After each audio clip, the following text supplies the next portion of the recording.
सदा सुखद अपनो करो प्रकाश। जो बहुविधि भव दुख निको करी है सत्यानाश। करी है सत्यानाश।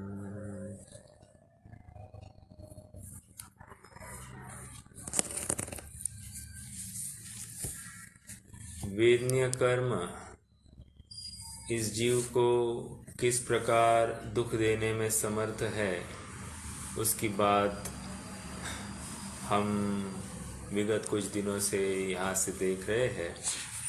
और मूल बिंदु उभर कर एक ही आ रहा है कि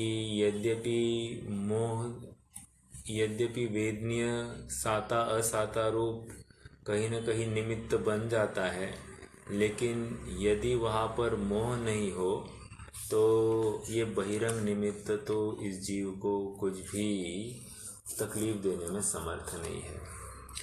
और इसीलिए वेदनीय, वैसे हम करणान योग की अपेक्षा विचार करें तो ये जीव विपाक की प्रकृति है। और जब जीव विपाक की प्रकृति कह रहे हैं तो संपूर्ण अपने परिणामों के साथ में ये निर्भर है। मतलब कोई मुझे गाली दे रहा है और मुझे आनंद हो सकता है, और कोई मेरी प्रशंसा कर रहा है मुझे दुख हो सकता है, ऐसा हो सकता है। तो ये हर जगह पर अपनी वेदनीय जीव का परिणाम क्या है उसको लेकर वेदनीय साता है या असाता है ये निश्चित होता है। आपको बताया था कि वैसे सत्ता में जब पड़े रहते हैं उस समय में साता और असाता दोनों रहते हैं, लेकिन छद्मस्तों का जब उदय आता है तो उस समय में एक ही कोई तो आएगा, या तो साता या तो असाता।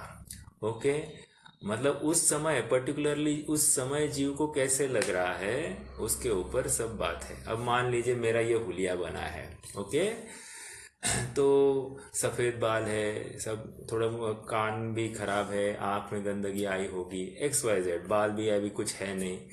तो यदि ये ऐसी अवस्था होते हुए भी मुझे आनंद का अनुभव हो रहा है या मुझे आकुलता नहीं है इस हुलिये को लेकर, मेरे कपड़े भी थोड़े से जीर्ण शीर्ण है, आदि आदि थोड़े कुछ फटे भी होंगे, इसको लेकर मुझे कोई तकलीफ नहीं है, तो मेरे साता वेदनीय का उदय है।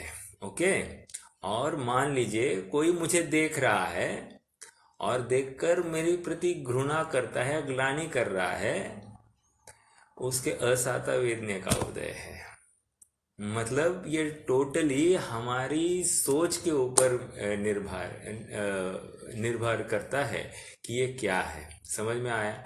इसका मतलब हमको कोई विकृति उत्पन्न करके प्रवृत्ति करनी चाहिए, इसकी होड़ में या इसके पक्ष में नहीं हो, लेकिन सहजता से जो अपना उपलब्ध है उसके साथ में हमको आनंद मानना चाहिए, ये बात कर रहे।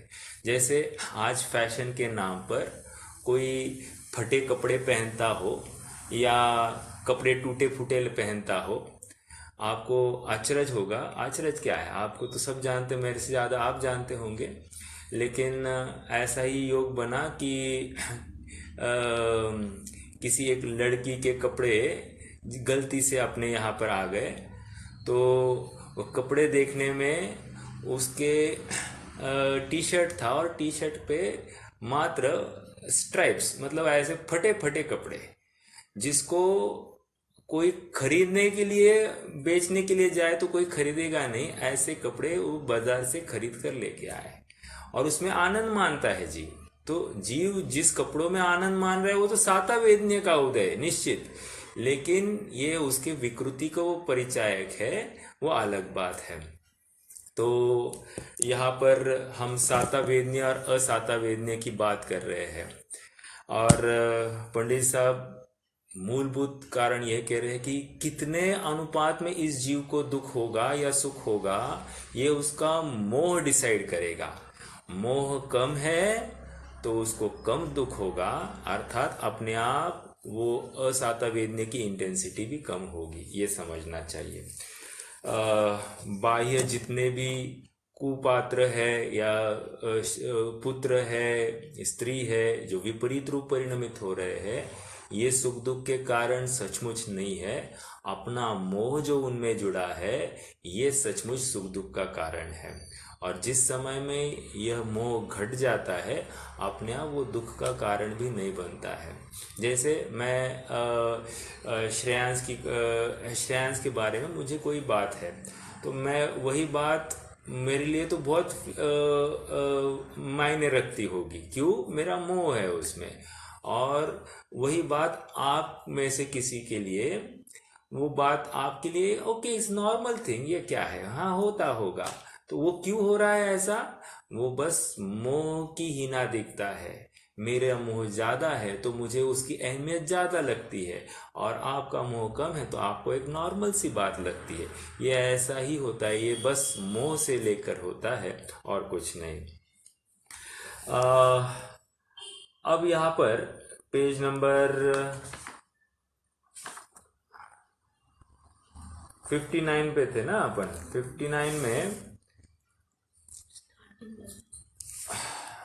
59 में बीच में है अपन।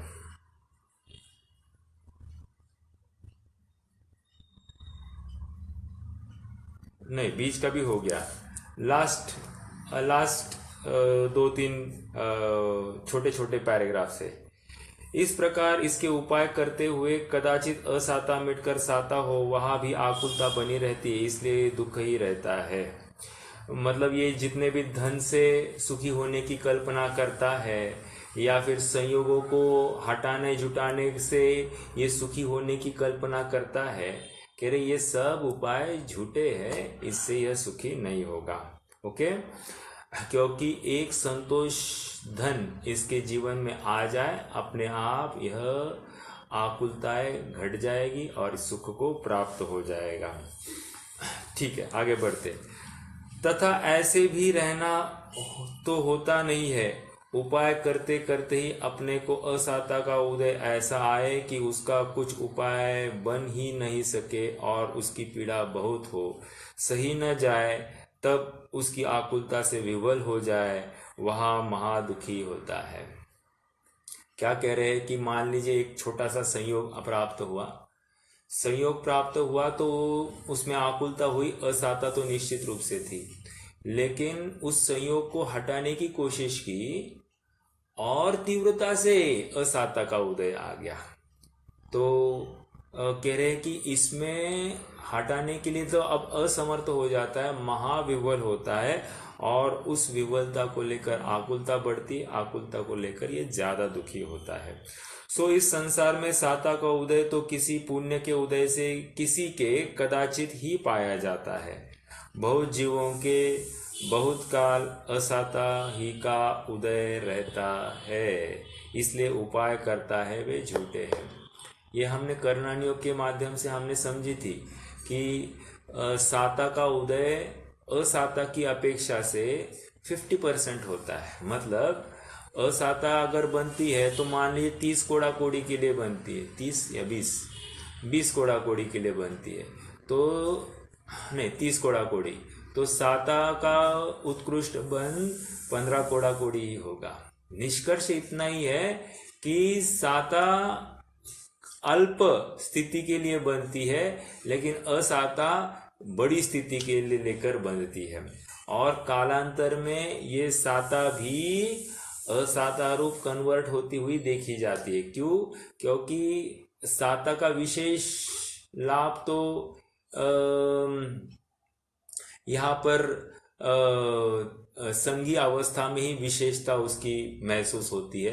अन्य अवस्थाओं में तो इतनी समझ भी नहीं है कि वो इतना विचारे कि हाँ मेरे साता का है या असाता का है। हाँ, वो आनंद मानेगा, संयोगों में वहां पर भी आनंद मानेगा, लेकिन ऐसा होते हुए भी समझ कुछ नहीं है तो लाभ कुछ नहीं होगा।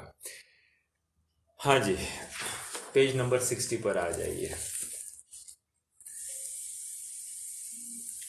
अथवा बाह्य सामग्री से सुख दुख मानते हैं, सो ही भ्रम है। मतलब ये बाह्य सामग्री, ये पत्नी प्रतिकूल है, ये लड़का प्रतिकूल है, ये कहना भी कह रहे हैं इससे सुख दुख मानना ही नहीं है, या पत्नी अनुकूल है, पुत्र आज्ञाकारी है, ये भ्रम है तुम्हारा। क्यों? क्योंकि ये सचमुच तुम्हारा इनमें आसक्ति परिणाम कितना है ये निश्चित करेगा कि ये सुख का कारण है या दुख का कारण है। और देखिए न, किसी काल में जो अनुकूल पुत्र है, आज्ञाकारी पुत्र है, वो ही अन्य काल में वही संयोग प्रतिकूल होता हुआ भी देखा जाता है। किसी काल में अनुकूल स्त्री प्रतिकूल होती हुई दिखाई देती है।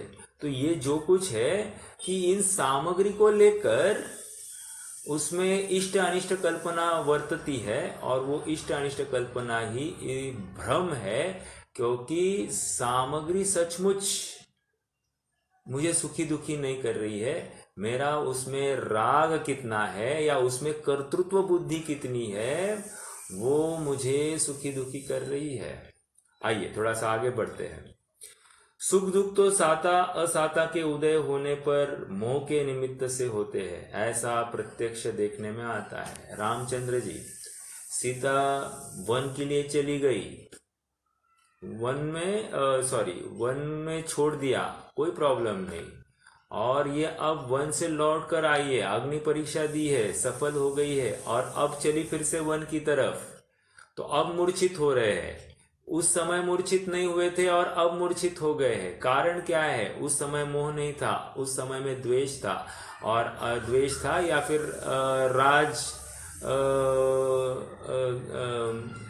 राजा थे, तो राजकारण या एक राजा के तहत ये सब कार्य कर रहे थे, और यहाँ पर एक पति के तहत सीता में आसक्ति के परिणाम दिखाई दे रहे हैं। कहने की बात यही है कि संयोग सचमुच सुख दुख का कारण नहीं है। यदि संयोग सुख दुख का कारण होता तो सर्वथा सुखी या सर्वथा दुख का कारण होता है, लेकिन ऐसा तो होता हुआ दिखाई नहीं देता है। और इसलिए हम जो कुछ इसमें कल्पना कर रहे हैं ये भ्रम है, क्योंकि कल्पना की बात है, वास्तविकता नहीं है। देखो,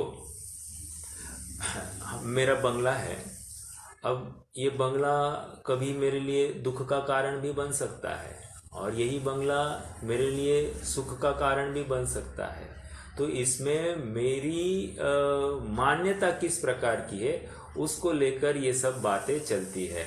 किसी को झोपड़े में रहकर भी अनुकूलता हो सकती है, और मुझे बंगले में रहकर भी दुख भासित हो सकता है।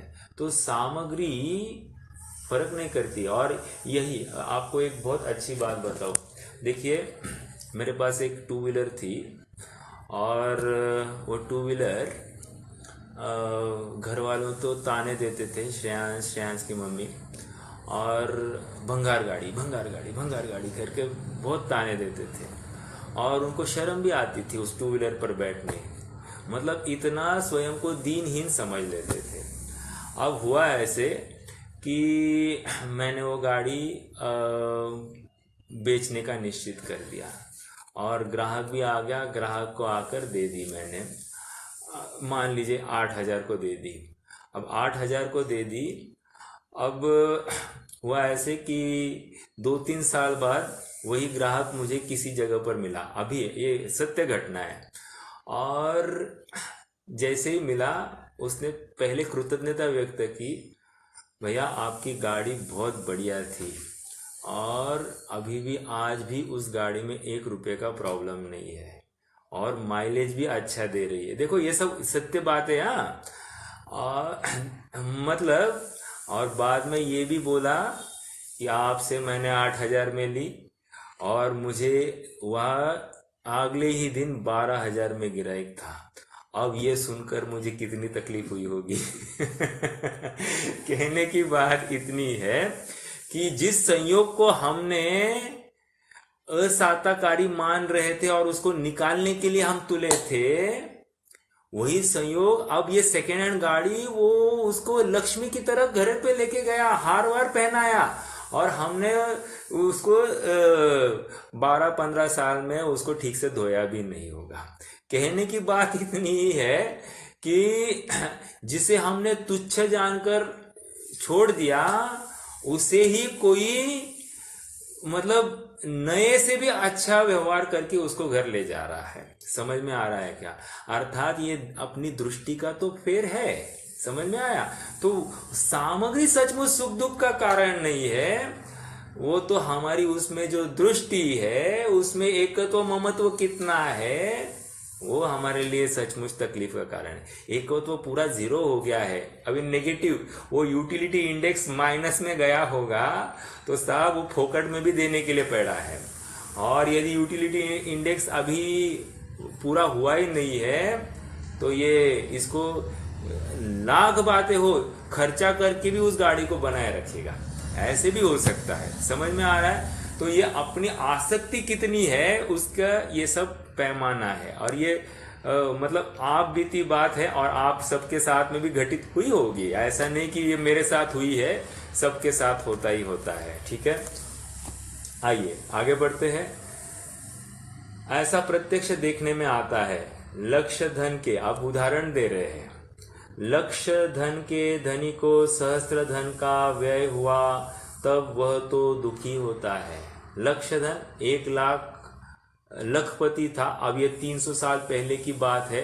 उस साल का लखपति आज का अब कितना पति है वो आपने लगा दीजिए, लेकिन लक्ष्य एग्जाम्पल तो समझना है। लखपति था और उसको 1000 रुपया नुकसान हो गया, तो क्या कह रहे हैं, सहस्त्र 1000 का व्यय हो गया तो दुखी हो गया। और शतधन के धनी को, अब ये कोई 100 रुपये की जिसकी प्रॉपर्टी है, सहस्त्र धन का लाभ हुआ तो वो सुख मानता है। एक का 1000 गया और एक को 1000 मिला, लेकिन जिसको 1000 मिला वो आनंद मान रहा है, वो दिवाली मना रहा है। और जिसका खाली ये 1000 गया है तो वो दुख व्यक्त कर रहा है। तो ये क्यों? आसक्ति है। ओके, क्योंकि देखो ये थोड़ा सा उल्टा लगा दीजिए। सहस्त्र धन के लक्ष्य धन के धनी को सहस्त्र धन की प्राप्ति हो गई और शत धन के धनी को सहस्त्र की लाभ हो गई। अब कौन ज्यादा सुखी होगा? फिर भी वो ज्यादा सुखी होगा। देखो एक प्रवचन में सुन रहा था कि आजकल आईटी में तो पेमेंट्स तो बहुत अच्छे हैं। तो मान लीजिए किसी को पूछा, हाँ भाई तुम्हारे पैकेज कितना है, तो वो कहता है 40 लाख। लेकिन तो तुम बहुत खुश होगे। नहीं ना कह रहे, वो मेरा जो दूसरा दोस्त है ना उसका 60 है, इसलिए मैं दुखी हूं। तो ये दुखी क्यों है? दूसरे का ज्यादा है इसलिए दुखी है, अपना इतना है उसको लेकर वो दुखी नहीं है। अब किसी वो 60 लाख वाले को जाकर पूछे, क्यों भाई तुम तो सुखी होगे ना? नहीं वो मेरा दोस्त है ना, वो 80 वाला है, तो उसको लेकर ये दुखी है। अर्थात कहीं ना कहीं होड़ चली है और उस होड़ को लेकर दुखी होते हैं। जितना है उसको भोगते नहीं है, उसमें समाधान नहीं है, और जो नहीं है उसकी वांछा में तड़पता रहता है और दुख की कल्पना करता है। लक्ष्य धन के धनी को हो गया ये बाह्य सामग्री, तो उसके इससे 99 गुनी है। मतलब लखपति के पास में 99 गुनी बाह्य सामग्री है। अथवा लक्ष्य धन के धनी को अधिक धन की इच्छा है तो वह दुखी है, और शत धन के धनी को संतोष है तो वह सुखी है। तथा समान वस्तु मिलने पर कोई सुख मानता है, कोई दुख मानता है। मान लीजिए ये ड्रेस है, यही ड्रेस आप पहने, आप बोले यार ये तो मेरे ब्रांडेड है ही नहीं साहब, ये आलतू फालतू रास्ते पर से उठा के लाया है, तो क्या करेंगे? आप दुख मान सकते हैं। किसी को ब्रांडेड ही पहनने की इतनी है, अभी चश्मा पहनना है, चश्मा साहब वो लेंस कार्ड फेंस कार्ड का लगाना है, या टाइटन कुछ और आते हैं ब्रांडेड चश्मे चाहिए जो 3-3 हजार 4-4 हजार के, या गॉगल पहनना है तो रेबैन का ही पहनना है, 100 रुपए वाला वो रास्ते छाप नहीं चलेगा। तकलीफ ये है कि इसमें अपने आप वो रेबैन पहनता है तो इसको ऐसी आकड़ आ जाती है जैसे मैं बहुत बड़ा आदमी हूँ, और एक साधारण 100 रुपए का गॉगल पहने तो इसको लगता है कि मैं एकदम साधारण गरीब इंसान हूँ। कहने की बात यह है कि संयोग को लेकर अब उल्टा लगाइए, अगर 100 रुपए का गॉगल पहनकर ये राजा जैसा चलता हो तो, और होता भी ऐसा है बहुत बार कि 100 रुपए वाला जो हल्की चीज होती है वो दिखती महंगी है, और जो महंगी चीज खरीदी है एकदम साधारण लगती है, सड़क छाप भी लगती है। सच बात कह रहा हूं। तो इसमें क्या होता है, इसमें ऐसा और पहनकर चलता जो है अपने आप उसकी चाल ही उसकी कीमत बढ़ा देती है, और कोई महंगी चीज भी पहनकर चलता हो उसकी चाल या उसकी बॉडी लैंग्वेज ही उसकी कीमत उतार देती है। कहने की बात इतनी है कि ये सब हमारे ऊपर है कि वो वस्तु की कीमत कितनी करनी है। ओके, चलिए आगे बढ़ते हैं। तथा समान वस्तु मिलने पर कोई सुख मानता है, कोई दुख मानता है। जैसे किसी के मोटे वस्त्र का मिलना दुखकारी होता है, किसी को सुखकारी होता है। ठंडी के दिनों में मोटा कपड़ा मिल गया तो आनंद है, और गर्मी के दिनों में वही मोटा कपड़ा मिल गया तो दुख मानेगा। तथा शरीर में क्षुधा आदि पीड़ा व बाह्य इष्ट का वियोग अनिष्ट का संयोग होने पर किसी को बहुत दुख होता है, किसी को थोड़ा दुख होता है, किसी को नहीं होता है। इसलिए सामग्री के अधीन सुख दुख नहीं है। कितने बढ़िया सेल्फ एक्सप्लेनेटरी बातें हैं। मतलब सचमुच संयोग, मान लीजिए मुझे बहुत भूख लगी है, मुझे भूख लगी है, आपको भी भूख लगी है, लेकिन अब मेरे पास में कोई ऑप्शन नहीं है, और मेरे पास मैं थोड़ा सा निठल्ला बैठा हुआ मान लीजिए, तो क्या है कि मुझे वो क्षुधा रोग बहुत सताएगा। और आपको भी भूख लगी है, लेकिन आपने उपवास धारण किया है और आपका सामूहिक सत्कार होने वाला है, तो इसके लिए भूख तो बहुत लगी है, लेकिन सामूहिक सत्कार होने वाला है। उस लोभ के लिए मैं इस क्षुधा के रोग को गिनता ही नहीं हूं। समझ में आया? मुझे तकलीफ नहीं हो रही है इस क्षुधा रोग से। क्यों नहीं हो रही है? क्योंकि मेरा सत्कार होने वाला है। आपको यही बात मेरी ही है। जब हम श्वेतांबर मान्यता का थोड़ा सा पालन करते थे, तो लगभग एक 20-22 साल पहले की बात है। उस समय मैंने 8 दिन उपवास किए थे, निरंकार रहा था। तो बस वहाँ पर सभा में जाकर जो महाराज है उनके सामने जाकर अपनी वाह भाई वाह इतना वो हमको कहने वाले, हमारी स्तुति होने वाली है वहाँ पर। इस लोभ के वश अपन भूख को गिनते ही नहीं है। ऐसा हो जाता है, या कोई रिकॉर्ड बनने वाला है, या ऐसा सुन रखा तपस्या करने से बहुत निर्जरा होती है, या तपस्या करने वाले को बहुत अनुकूलता मिल जाती है, संयोग मिल जाते, उस समय की मान्यता की बात है। तो इसमें हमने चाहे उतने भूखे रहने में भी कुछ भी दुख नहीं माना। तो ये क्यों नहीं माना? क्योंकि वहां पर इष्ट की कल्पना है, ऐसा करने से लाभ होगा।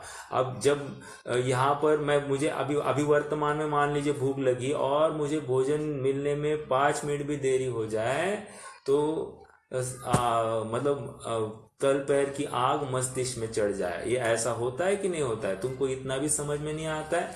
अभी समय का क्या टाइम होता है कि नहीं होता है? आदि आदि सब बातें हम कह बैठते हैं। तो ये क्या हो रहा है? शरीर की पीड़ा किसी समय में, यहाँ तो पंडित साहब ने अनेक लोगों को खड़ा किया है, मैं तो एक ही व्यक्ति को अनेक काल में भी खड़ा कर रहा हूं, और उसकी ऐसी अवस्था होती है, ये समझना। अनिष्ट का संयोग होने पर किसी को बहुत दुख होता है। देखते हैं ना, घर में मान लीजिए किसी एक व्यक्ति का मरण हो गया, तो एक व्यक्ति का मरण हो गया तो उसको लेकर गृहस्थ के घर के 10 सदस्य है, तो हर किसी को एक जाति का दुख हो रहा है क्या? जिसको ज्यादा मोह था वो ज्यादा दुखी, और जिसको मोह कम था वो कम दुखी, और जिसको मोह है नहीं वो तो आनंद मानता होगा। यह इस प्रकार हर जगह पर लगा सकते हैं। अनिष्ट का संयोग होने पर किसी को बहुत दुख होता है, किसी को थोड़ा होता है, किसी को नहीं होता है। इसलिए सामग्री के अधीन सुख दुख नहीं है।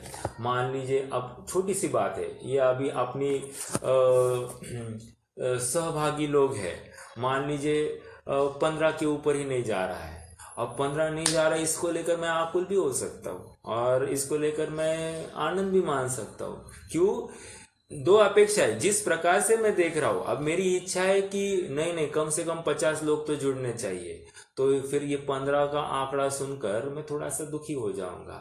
और मान लीजिए मैं ये 15 सुन रहे लेकिन बड़े चाव से सुनते हैं और पूरा समझने की बुद्धि से और सुखी होने का पूरा लक्ष्य रखकर सुनते हैं, तो ये सुनकर अपने को आनंद समाधान भी हो सकता है। तो कहने की बात इतनी है कि हमारी दृष्टि कैसी है उसके अनुसार ये सब बातें तय होगी। मैं दृष्टि कह रहा हूं तो दृष्टि के साथ साथ अपना मोह परिणाम भी समझ लेना, मोह को छोड़ना नहीं। देखो, ये इतना सब पहाड़ खोद रहे हैं, मान लीजिए 8 कर्मों का पहाड़ खोद रहे हैं और खोदकर मिलने वाला है चूहा। समझने वाला है? मतलब चूहा क्यों कह रहा हूं?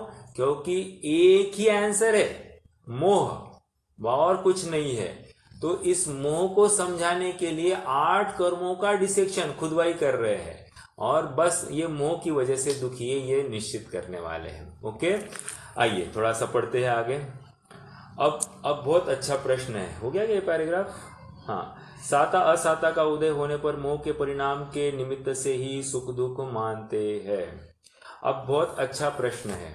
अब शंकाकार सामने खड़ा हो गया है और शंकाकार कहते हैं ओके ओके, मान लिया कि संयोगों से सुखी दुखी नहीं होता। तुम्हारी दृष्टि, तुम्हारा मोह भाव जितना है संयोगों में, तुम्हारे आसक्ति के परिणाम जितने हैं संयोगों में, वो डिसाइड करेंगे तुम्हें सुख दुख कितना हो रहा है। But sir, tell me one thing, ये शरीर जो है, शरीर में थोड़ा सा रोग हो जाए तो दुख होता है, शरीर अनुकूल हो तो अच्छा लगता है। तो क्या ये साता असाता का कारण नहीं बना है शरीर? मतलब वो कह रहे कि संयोग ओके, बट ये जो एक क्षेत्र वाला संयोग है वो तो फर्क करता होगा। ये प्रश्न लेकर खड़ा हुआ है। थोड़ा सा मैं इस बात को एलैबोरेट करता हूं, प्रश्न को और थोड़े से अच्छे से पुट अप करने की कोशिश करता हूं। देखिए, हम और आप, मान लीजिए हम आप सबकी एक ही धारणा है, मान्यता भी है कि साहब स्वाधीन रहना, हाथ पैर हमारे एकदम अच्छे रहने चाहिए, किसी के अधीन झुकना नहीं, बच्चों के अधीन नहीं, जब तक संभव है हम अपने हाथ से सब करें। किसी के आगे झुकना हमको पसंद नहीं, पराधीनता पसंद नहीं है। और हम भगवान से एक ही बात मांगते हैं कि अपनी हमारी इंद्रियां ठीक रखो, मैं अंत तक मेरे काम कर सकूं, बाकी मैं कुछ नहीं मांगता। लेकिन भगवान से इतनी बात तो, ऐसी भावना तो भातो, मांगने की बात तो अपने यहाँ पर है नहीं, लेकिन ये एक बोली भाषा चल रही है। तो भावना मेरी ऐसी है कि मेरे अंत तक ये नहीं तो मुझे किसी के अधीन नहीं करना, बराबर। मैं तो स्वाधीन रहना चाहता हूं, मैं स्वाधीन रहना चाहता हूं, ऐसा कहकर इसके कहने में कोई गंध आ रही है क्या? पराधीनता की गंध? अरे ये इंद्रिया को पुष्ट रखने की बात कर रहा है और इंद्रियों से अपने सारे काम सधवाने की बात कर रहा है, लेकिन ये वस्तु स्वरूप को भूल रहा है कि इंद्रिया भी तो अपनी नहीं है, ये भी तो पर है और इंद्रिया भी मेरे लिए अकार्यकारी है, अकिंचित कर है, ये समझ नहीं रहा है। तो ऐसी अनेक लोगों की धारणा होती है और ये धारणा, ये नोशन सचमुच ये हमारे सम्यक्त्व में बाधक है। समझ में आ रहा है? क्यों हम जो नोशन लेकर चले हैं आगे, जो धारणा लेकर चले हैं, वही हमारे सुख का बाधक है, क्योंकि वो वस्तु स्वरूप से विपरीत है। वस्तु स्वरूप ये कह रहा है कि पर द्रव्य से कोई कुछ होता नहीं है, सुख दुख का कारण नहीं है। और ये भले ही शरीर को पर द्रव्य कहने के लिए कहता है, मानता नहीं है ना, और मानता नहीं है, यही तो तकलीफ है। मैं हाथ उठाऊं तो उठता है, मैं हाथ घटाऊं तो बैठता है, मैं बराबर दवाई लूं तो ठीक होता है, मैं दवाई नहीं लूं तो मैं बीमार पड़ता हूं, आदि आदि। या फिर मैं चने खाता हूं तो पेट खराब होता है, और मैं हरी खाता हूं तो पेट अच्छा रहता है। ये सब नोशन ही है, और क्या है। भूल जाता है कि कर्म का उदय क्या टाइम पास करेगा। समझ में आ रहा है। और शरीर की अपनी योग्यता है, ये क्यों नहीं मानता है। कर्म का उदय को छोड़ देता है और संयोग यथार्थ जुड़ाता है। नहीं तो गैस हो जाएगी, पेट पकड़ लेगा, पेट दर्द होगा, आदि आदि कितने वो कंडीशंस लगाता है। आइए, तो यहाँ पर इसका यही कहना है कि शरीर में जो हीनादिकता होती है वो साता असाता का कारण है कि नहीं। पढ़ते हैं, देखिए। बाह्य सामग्री का तो तुम कहते हो वैसा ही है, परंतु शरीर में पीड़ा होने पर दुखी होता है और पीड़ा न होने पर सुखी होता है। यह तो शरीर अवस्था ही के अधीन सुख दुख भाषित होता है। ओके, पंडित साहब कह रहे हैं, एक मैं मेरी तरफ से एग्जाम्पल खड़ा कर रहा हूं। हम और आप किसी का दांत तो दर्द किया ही होगा, और दांत जब दर्द करता है तो कहता है कोरोना, कुछ तो कोरोना। कोरोना नहीं, इस दांत के दर्द का कुछ कोरोना। तो कहने की बात इतनी है कि असहनीय पीड़ा होती है और रात रात भर सोता है, जागता है, वो सो नहीं पाता है। फिर चाहे तो फिर पेन किलर ले ले, वो तो अलग बात है, लेकिन हम तो पेन किलर भी नहीं लेने वाले हैं ना सर। तो फिर और तकलीफ है। तो अब फिर इस कंडीशन में शरीर का दर्द इतना असहनीय हो जाता है कि मरण भी स्वीकार है, लेकिन ये शरीर का दर्द स्वीकार नहीं। ओके, अब इस जीव को, जिसका दांत का दर्द हो रहा है, इस जीव को क्या किया, इसको जोर से एक सुई लगा दी, और ऐसी सुई लगा दी तो तिलमिला गया फिर से। तो जब तिलमिला गया तो उसको पूछा, क्यों भाई, दांत का दर्द किधर गया, किसकी वजह से तिलमिला है, इस सुई से तिलमिला है या दांत के दर्द से तिलमिला है। तो कह रहा है कि सुई को लेकर तिलमिला है। तो उस समय दांत का दर्द था या नहीं था? था, लेकिन उपयोग वहां पर नहीं था, तो अपने आप वो दर्द भाषित हुआ ही नहीं। निष्कर्ष पंडित साहब ये कहने वाले हैं कि तुम्हारा उपयोग जहां पर जाएगा, उस समय में तुम्हें जो आसक्ति होगी उस पर्टिकुलर सिचुएशन को लेकर, वो तुम्हें दुख का कारण होगा। अर्थात ये शरीर की अवस्था भी सचमुच सुख दुख का कारण नहीं है। तुम्हारा उस शरीर में जो मोह है, वो मोह सचमुच सुख दुख का कारण है। एक बात देखो, प्रैक्टिकल बात है कि हमारा मान लीजिए अपनी सभा है और आप मेरा बहुत आदर करते हैं, तो मुझे भी आपके प्रति बहुत वात्सल्य है, स्नेह है। लेकिन थोड़ा सा एक गंध आ जाए कि आप मेरे प्रति थोड़ा सा अनादर भाव रखते हैं, तो फटाफट मेरा भी आपके प्रति का राग ढीला हो जाएगा। क्यों?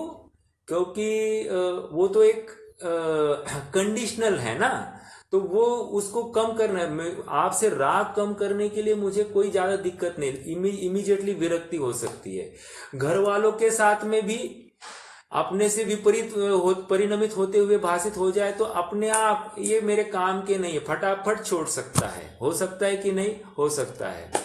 अब मान लीजिए शरीर है, शरीर में भयंकर रोग हो गया, अपने अनुकूल नहीं चल रहा है। मैं चाहता हूं कि ये स्वस्थ बना रहे, और ये स्वस्थ नहीं बना रह रहा है, तो उस केस में मैं क्या करता हूं?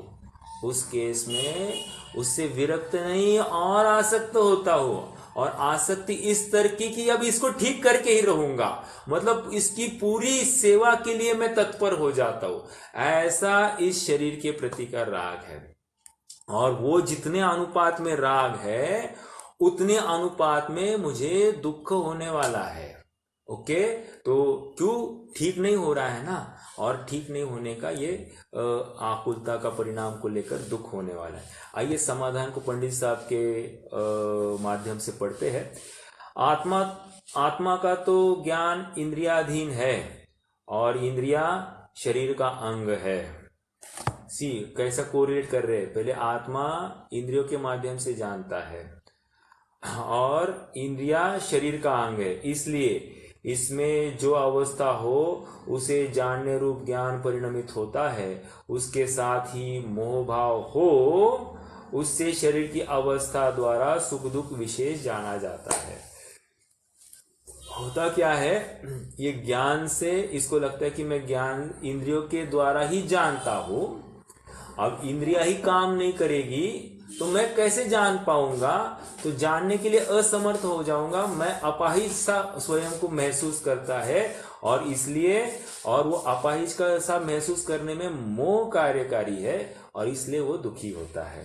ओके, तथा पुत्र धनादिक से अधिक मोह हो तो अपने शरीर का कष्ट सहे, उसका थोड़ा दुख माने, और उनको दुख होने पर अथवा उनका संयोग मिटने पर बहुत दुख माने। एग्जाम्पल देता हूं मैं आपको।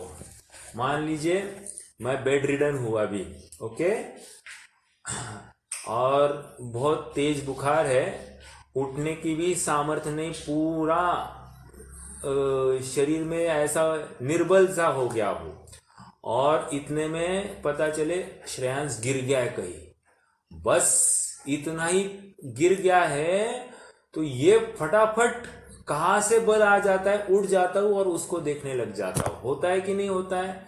ऐसा हो सकता है, मतलब अपने दर्द को नहीं गिनता है और उनका देखता है।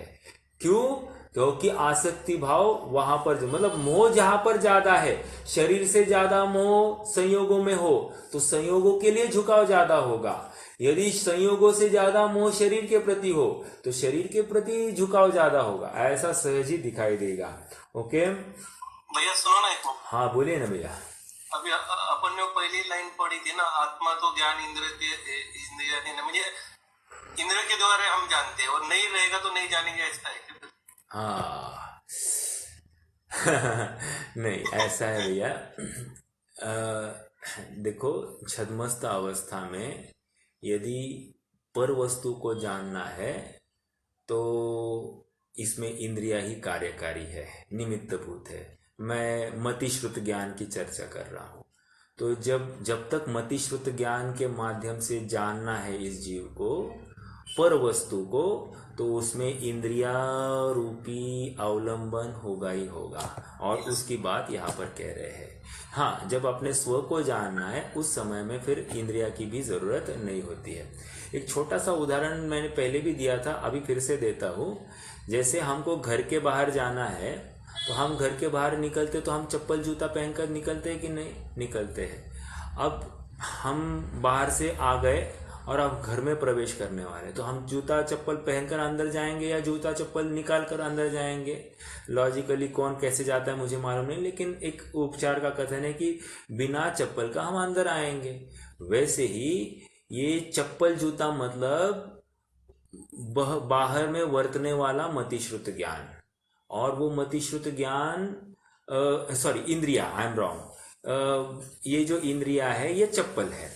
और जैसे ही मुझे बाहर की चीज जाननी है तो मैं इंद्रिया के माध्यम से जानूंगा।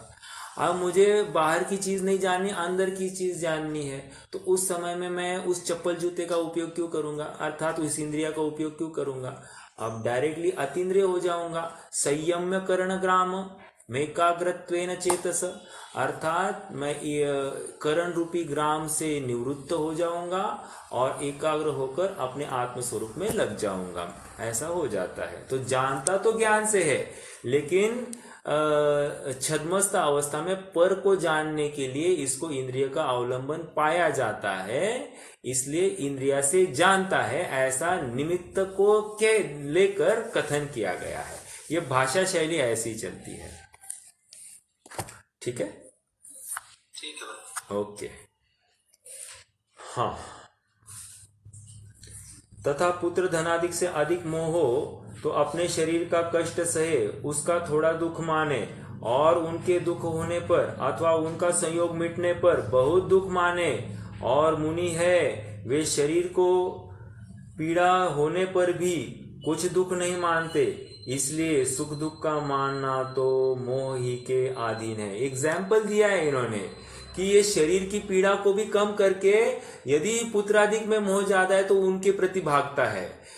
और दूसरा उदाहरण मुनियों का दिया है कि मुनि इतनी शरीर की अवस्था खराब हो भी तो भी शरीर के एक भी विकार को गिनते नहीं है। सनत कुमार चक्रवर्ती का जीव मुनि अवस्था में 700 वर्ष तक कोढ़ है और गलता हुआ कोढ़ है। ऐसे गलते हुए कोढ़ में भी उस शरीर की दुर्दशा को गिन नहीं रहे हैं। धन्य है वो मुनि दशा जहां पर अपने स्वरूप का इतना अवलंबन है कि बाह्य संयोग शरीर की ये अवस्था भी इसको दुखकारी नहीं भाषित होती है। साता का उदय महसूस होता है। साता का उदय बढ़िया बात है, मतलब विचारणीय, मतलब हमको ऐसा सुनकर रोमांच आ जाता है कि क्या यह अवस्था, ऐसा पुरुषार्थ किसी जीव का होता है। अर्थात उससे ये मापन होता है कि हमारा इस शरीर में कितनी आसक्ति है, क्योंकि यदि वो कर पा रहा है तो मैं भी कर पाऊंगा, और मैं नहीं कर पा रहा हूं इसका मतलब मेरी इतनी अनुपात में आसक्ति घटी है, पड़ी है इस शरीर के प्रति। ये हमको एक थर्मोमीटर है। ओके, आइए, या घानी में पेला जा रहा है मुनियों को, या दुर्धर रोग हो रहे हैं, ये या तीव्र आतापन आदि योग कर रहे हैं और उसमें एकदम मस्त है अपने आनंद में, बिल्कुल भी उनको पड़ी नहीं है। ये आप देखो, बाहुबली मुनिराज 1 वर्ष तक प्रतिमा योग धारण कर बैठे हैं। अब यहाँ पर चींटियां आदि चढ़ी है, हमारे ऊपर एक चींटी भी चलने लग गए तो साहब ये तो पहले चींटी हटाओ फिर ध्यान करूंगा।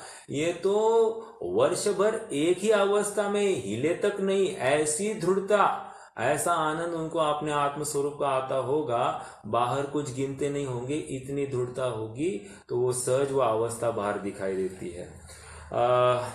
इसलिए साता असाता के उदय से सुख दुख का होना भाषित होता है, तथा मुख्यतः कितनी ही सामग्री साता के उदय से होती है, कितनी ही असाता के उदय से होती है, इसलिए सामग्रियों से सुख दुख भाषित होते हैं।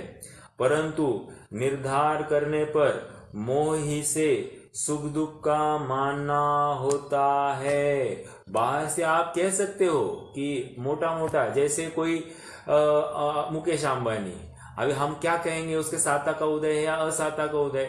हमारी दृष्टि से देखें तो साता का उदय है, लेकिन वो स्वयं क्या फील कर रहा है, वो भयभीत स्वयं को फील करता होगा। मेरी फर्स्ट पोजीशन चली न जाए, फर्स्ट पोजीशन चली न जाए तो असाता का उदय है। मैं अभी अडानी आ गया मेरे पास में, अंबानी को ओवरटेक करने जा रहा है, तो अब अंबानी उसकी नैया अभी कपने लग गई है, तो वो असाता का उदय है। या फिर अमेज़न वाला चला गया सेकंड नंबर पर, ये टेस्ला वाला आगे आ गया, तो अब आपस में उनके कितनी होड़ चली है, तो ये आकुलता क्यों है, संक्लेश क्यों है, अपनी फर्स्ट पोजीशन चली गई इसको लेकर तो है। और सचमुच संयोगों से ये कल्पना करके मोह को पालता है, और उस कल्पना जनित दुख ही इसको ज्यादा है। और उस परंतु निर्धार करने पर मोह ही से सुख दुख का मानना होता है, औरों के द्वारा सुख दुख होने का नियम नहीं है। अर्थात मैं एकदम साधारण रोड छाप हूं तो भी मैं सुखी रह सकता हूं, मेरे साता का उदय हो सकता है, और मैं उनके जैसा हो सकता हूं, अंबानी अडानी जैसा, लेकिन मेरे असाता का उदय हो सकता है। तो बाह्य सामग्री तो इस जीव के लिए साता असाता का कारण नहीं ठहरी। एक छोटे से आदमी को एक 10 रुपया गिफ्ट आप टिप दे दो, 10 रुपया की, 10 बार पैर पड़ता है साता का उदय। और किसी भिखारी को, मतलब बड़ा भिखारी हो, वो मान लीजिए गवर्नमेंट ऑफिस में, उसको आप 100 रुपये भी दो तो रोता है, क्या 100 रुपया, 1000 देना चाहिए। आपको सच कहता हूं, मतलब वहां तो तृष्णा की बात है। मतलब छोटा भिखारी को तो इतना चल जाता है, लेकिन बड़े भिखारी को क्या करे। तो ये सब होते हुए दिखाई देते। कोर्ट में आप सबको पता ही होगा कोर्ट में कैसे प्रसंग होते। वहां एक एक लिपिक को, कारकुन को, यहाँ तक पराये पक्ष के वकील को, सबको सेटिंग करनी पड़ती है और उनको एक एक को खिलाना पड़ता है, तब जाकर अपनी केस अपने हिसाब से चलती है। तो विचारणीय बिंदु है कि कैसे होता होगा, क्या होता होगा। चलिए,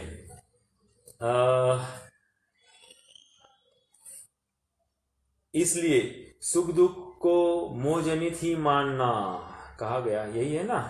हाँ, केवली की बात रह गई। केवली के साता असाता का उदय भी है और सुख दुख के कारण सामग्रियों के संयोग भी है, परंतु मोह के अभाव से किंचित मात्र भी सुख दुख नहीं होता है।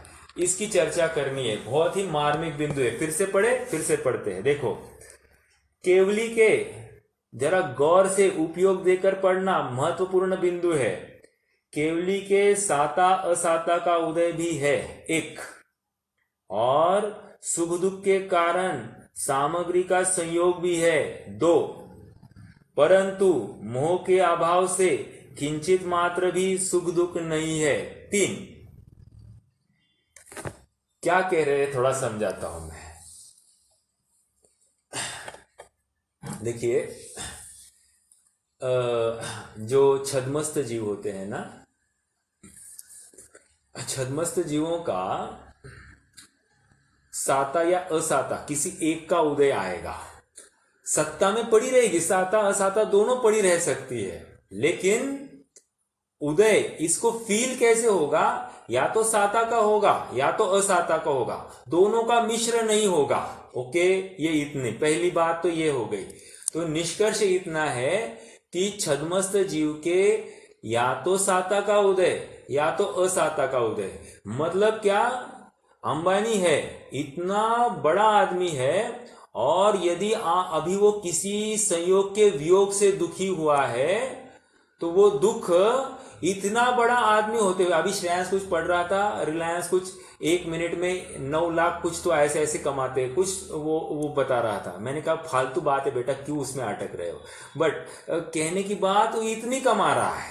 ओके, ऐसा होते हुए भी मैं ये कह रहा हूं कि उसके समझो किसी संयोग के वियोग को लेकर दुख हो रहा है, तो उसके असाता का उदय हो रहा है। ओके, अर्थात इतनी अनुकूल सामग्री होते हुए भी हम तो उसको साता कह रहे हैं, लेकिन वो अभी दुखी है, तो वो असाता का उदय चल रहा है उसका। समझने की बात इतनी है। तो एक समय में एक ही चलेगी, या तो साता या तो असाता, किसके, छद्मस्त जीवों के। अब यहां पर क्या कह रहे हैं, केवली भगवान मतलब 13वें गुणस्थान वाले जीवों की बात कर रहे हैं। तो 13वें गुणस्थान, विशेष रूप से तीर्थंकरों की बात कर रहे हैं। तो कह रहे कि तीर्थंकरों के साता और असाता दोनों का उदय होता है। अब प्रश्न ये खड़ा होता है, असाता क्या होती है, उनको क्या असाता हो सकती है। तो इसका समाधान, मतलब अपन ज्यादा बोल नहीं सकते हैं, लेकिन तत्वार सूत्र में 9वें अध्याय में आया है, एकादश जिन्हें, एकादश मतलब उनके परिशह होते हैं, 11 परिशह कहे गए हैं। तो कहे शुद्धा, तृषा आदि उनके परिशह कहे गए हैं। तो इसको लेकर साता का उदय उनका चलता है, साथ साथ साता का भी उदय चल रहा है, दोनों उदय चल रहे हैं केवलियों के। ऐसा होते हुए भी अब उनके मोह का, सोनाली भाभी होंगे तो उनके लिए ये जवाब ज्यादा अभी अप्लाई होगा कि वेदनीय घाती कर्म क्यों नहीं किया। कह रहे हैं कि मोह का अभाव है, तो ये संयोग भले ही साता और असाता वाले वहां पर विद्यमान है, ऐसा होते हुए भी इस जीव को कोई भी दुख नहीं है, या उन संयोगों को लेकर ना सुख है ना दुख है। तो ये इसलिए निश्चित हुआ कि ये वेदनीय सचमुच सुख दुख का कारण नहीं है। और असाता का उदय आप क्षुधा तृषा आदि की बात है, उनके 11 परिचय जो बताए हैं उनको लेकर ही समझना चाहिए, नहीं तो विशेष ज्यादा बताया नहीं जा सकता है, लेकिन होते हैं ये बात पक्की है। और दूसरी बात, एक समय के ही है, साता असाता जो कोई उदय चलता है दोनों चलते हैं तो एक समय के ही है, एक्स्ट्रा नहीं चलेंगे। एक समय में फिर से एक समय में बनते, एक समय में विलय को भी प्राप्त होते, ऐसा सहज होता है। और तीसरी बात यह है कि साता अनंत गुना है असाता के, तो फिर वो क्या मायने करेगा, समझ में आया। मान लीजिए 1 रुपया के सामने 100 करोड़ है, एग्जाम्पल दे रहा हूं, तो 1 रुपया और 100 करोड़ में कुछ कंपैरिजन है? मतलब मुझे 1 रुपया का नुकसान हो गया और 100 करोड़ की फायदा हो गया, तो 1 रुपया की कोई वैल्यू होगी? कोई वैल्यू नहीं है। तो कह रहे हैं यही बात, तो साता का भी उदय है, असाता का भी उदय है, लेकिन वो असाता इज निग्लिजिबल, इसलिए उसको नहीं कहो तो भी चलेगा। लेकिन करना नियोग क्या करता है, जैसे का तैसा बताता है। हाँ, एक डिग्री का है ना साता का, असाता का, तो 1 डिग्री भी बताएगा, और 99 डिग्री है ना ये साता का, तो वो भी बताएगा। तो इस प्रकार समझना चाहिए। हाँ, प्रश्न है क्या भैया? हाँ, बोलिए बोलिए। भैया जी बस ये पूछना था कि वो लिखे साता असाता का उदय भी है और सुख दुख के कारण सामग्री का संयम भी है, तो कारण सामग्री भैया जी वहाँ पे क्या है? अभी सुख की सामग्री क्या लेंगे, जैसे समोशरण की व्यवस्था है, या फिर जो जितने नवनिधियां है, ये जितने भी देवगण है इनकी व्यवस्था में लगे हुए, ये क्या है, सब सुख की सामग्री है। ओके।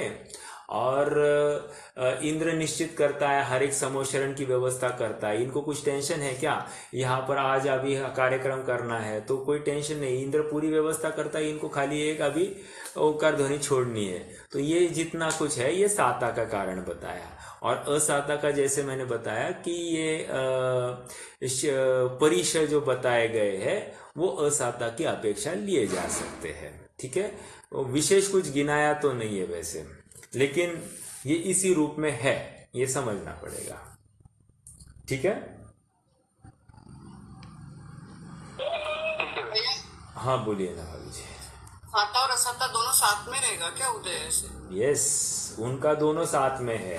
वैसे अपन नहीं बताता हूं ना, वैसे हमारा भी साता और असाता दोनों का उदय रहना चाहिए, लेकिन हमको एक समय में एक ही फीलिंग होता है, या तो साता रूप या तो असाता रूप, इसलिए कहते हैं कि साता का या असाता का उदय है। ये हमारा छद्मस्तु का लगाया, लेकिन उनका क्या है, कर्म सापेक्ष तो दोनों का उदय है, लेकिन वो जुड़े कहाँ है, और मोह है ही नहीं, इसलिए उनको उसको लेकर कोई सुख दुख है ही नहीं। इसलिए वहां पर भले ही उदय है, उनको उसका वेदन नहीं हो रहा है। और इसके लिए अपन ने एक उदाहरण दिया था कि कुत्ता कब काटता है, मालिक साथ में हो तो काटता है, और मालिक नहीं हो तो मात्र भोगता है। तो मालिक मतलब यहाँ पर मोह पकड़ेंगे, और कुत्ता मतलब यहाँ पर वेदनीय पकड़ेंगे। तो ये दोनों का जुड़ा, दोनों साथ साथ होंगे तो काम होगा। एक भी नहीं है, एक नहीं मतलब मोह नहीं है, तो वेदनीय काम करने में समर्थन नहीं है, क्योंकि फिर सामग्री है, और सामग्री सचमुच इष्ट अनिष्ट कारणभूत नहीं है। हम ये भेद क्यों नहीं पाड़ सक रहे हैं, क्योंकि वहां पर हम मोह को गिन ही नहीं रहे हैं। जिस समय में हम मोह को पकड़ेंगे तो हम बराबर भेद कर पाएंगे। सामग्री सचमुच सुख दुख का कारण नहीं है। और ये साता की सामग्री, असाता की सामग्री, ये सचमुच ऐसी दो सामग्रियां नहीं है, हमारी दृष्टि वो साता और असाता कर देती है, बाकी और कुछ नहीं। तो ये बिना फल लेके खिल जा रहे वेदनीय के नहीं, उदय में आए मतलब फल दे रहे हैं। आपका कहना है कि फल, आपको लगता है कि बंद हुआ तो फल, ऐसा नहीं पकड़ना। फल तो इसको कह रहे कि कर्म का उदय आया, ये फल दिया, निर्जरा हो गई, यही फल है। ओके, नवीन बंध नहीं हो रहा है वो अलग बात है। आपका प्रश्न शायद इस प्रकार होगा कि नवीन बंध करने में कार्यकारी नहीं है, ये ऐसा लगा सकते हैं। मैं वही समझा रहा था कि फल नहीं दे रहे तो उदय भाई क्षय हो गया क्या उसका, ऐसा नहीं। नहीं नहीं नहीं नहीं, उदय तो आ रहा है ना, ये प्रत्यक्ष कह रहे कर्म का उदय है, वो होते हुए भी इसको सुख नहीं है, उसको लेकर सुख नहीं, संयोग को लेकर ना सुख है ना वो शुद्धा आदि असाता का संयोग है, उसको लेकर दुख है, ऐसा कह रहे हैं। ठीक है, मतलब इंद्रिय जनित सुख की बात है ही नहीं यहां पर। ऑलराइट, ये केवलियों का इन्होंने एक तर्क दिया, और पहले तो तर्क उन्होंने मुनिराज अपेक्षा दे दिया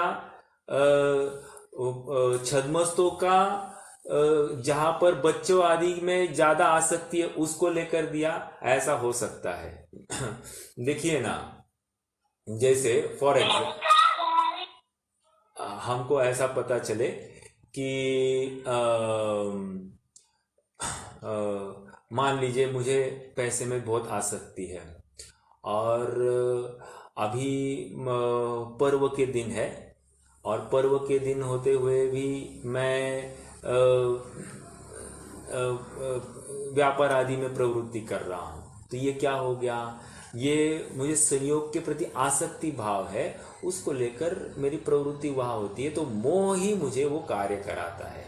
यदि मोह नहीं होगा तो होगा, नहीं होगा तो नहीं होगा, ये दृष्टि हो जाएगी, तो अपने आप उसको लेकर आसक्ति नहीं होगी। मतलब ऐसे अपने में कितने मुमुक्षु है, उनके ऊपर 20-20 जनों की आईटी वालों की रेड पड़ी, और वो आईटी वाले आ गए और कहने लग गए कि हमको आपका पूरा चेक करना है। तो इन्होंने कहा भैया अब हमारे भोजन का समय हो गया है, हम तो अभी रुक नहीं सकते हैं, आपको जो छानबीन करनी आप करना, हम तो भोजन के लिए चले। इतने निश्चिंत होकर चले, और सुनो बोला कुछ मिलता है तो आप चाहे उतनी फाइन लगाना, लेकिन हम तो चले। यहां तक बात हो गई कि वो फिर सामने वाले आ गए, और वो हम आईटी वाले कहने लगे इतने में मिटाओ, उतने में मिटाओ।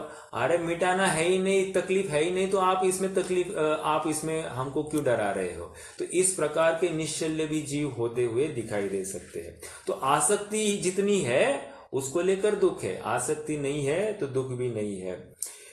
इसलिए सुख दुख को मोहजनित ही मानना। इसलिए तू सामग्री को दूर करने का या होने का उपाय करके दुख मिटाना चाहे और सुखी होना चाहे, सो उपाय झूठा है। तो सच्चा उपाय क्या है? यहां तक अभी जो पहले तो उस संयोग को लेकर दुख, साता वेदनीय को लेकर दुख, फिर इसने कैसे गलत उपाय किए उसको लेकर भी उपाय कैसे झूठे हैं वो समझाया। अब सच्चा उपाय क्या है ये बता रहे हैं। तो सच्चा उपाय क्या है, बस ये इतना पैराग्राफ है, ये इतना करते तो आज का ये काम हो जाएगा। तो सच्चा उपाय क्या है?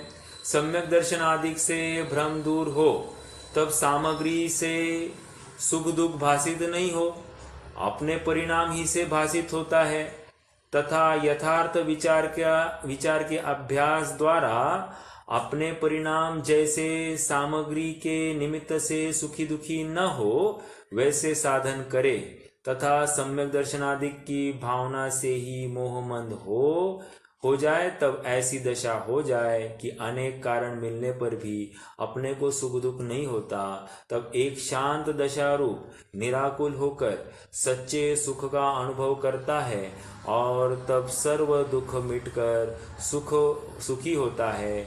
यह सच्चा उपाय है। थोड़ा सा इसमें देखो, बहुत ही मार्मिक बात कह रहे हैं कि तुम किसी भी बात को फेस करते हो ना, तो उसमें कोई प्री प्लान्ड धारणा मत किया करो। क्यों?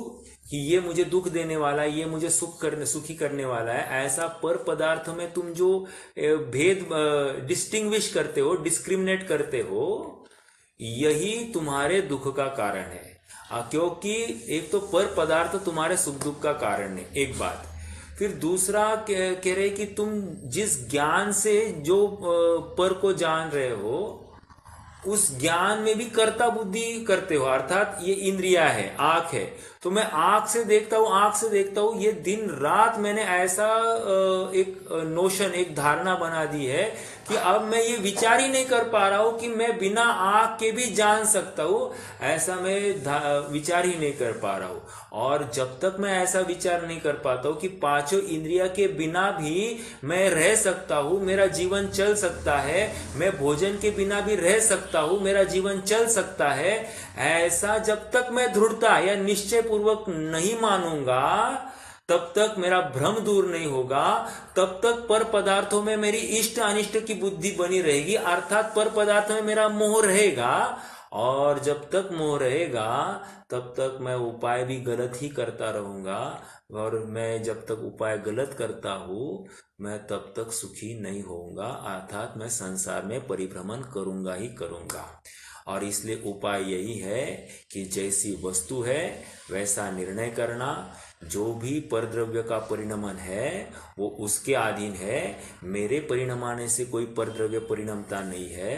दो द्रव्य मिलकर एक परिणाम नहीं कर सकते, और एक द्रव्य दो द्रव्यों के परिणाम नहीं कर सकता। दो बातें कही, दो द्रव्य मिलकर एक भाव नहीं कर सकते, एक द्रव्य दो द्रव्यों के भाव नहीं कर सकता। होता तो स्वयं प्रत्येक द्रव्य का अपना अपना स्वतंत्र परिणाम है, और वो अपने चतुष्टय में ही होता है, और उसकी योग्यता के अधीन ही होता है, और उस समय के पुरुषार्थ से होता है। हमको मात्र उसको जानना है, और जानकर जैसी वस्तु है उसे स्वीकार करके उसमें इष्ट अनिष्ट बुद्धि हटानी है। इतना जब जीव कर ले तो वो जीव स्वयं से सुखी हो जाएगा, पर द्रव्यों में उसका उपयोग भ्रमेगा नहीं, सहज ही अपने शुद्ध स्वरूप में जाएगा। तो साक्षात इसके जीवन में क्षमा आदि 10 धर्म भी प्रकट हो जाएंगे, और सबके प्रति यह क्षमा भाव धारण करता हुआ अपने उत्तम सुख को प्राप्त हो जाएगा। ये बात यहाँ पर वेदनीय से लेकर पंडित साहब ने बताई। अब कल ये आयु कर्म के उदय को लेकर कैसे सुखी दुखी होता है और उससे कैसे निवृत्त हो जा सकता है, इसकी बात लेकर हम फिर से प्रस्तुत होंगे पंडित साहब की वक्तव्य को।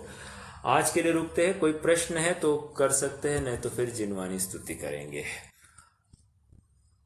ईश्वर में कुछ मर्यादा की है, सीमा की मर्यादा ये की है, तो अगर उसके बाहर अगर किसी देव शास्त्र गुरु के आयतन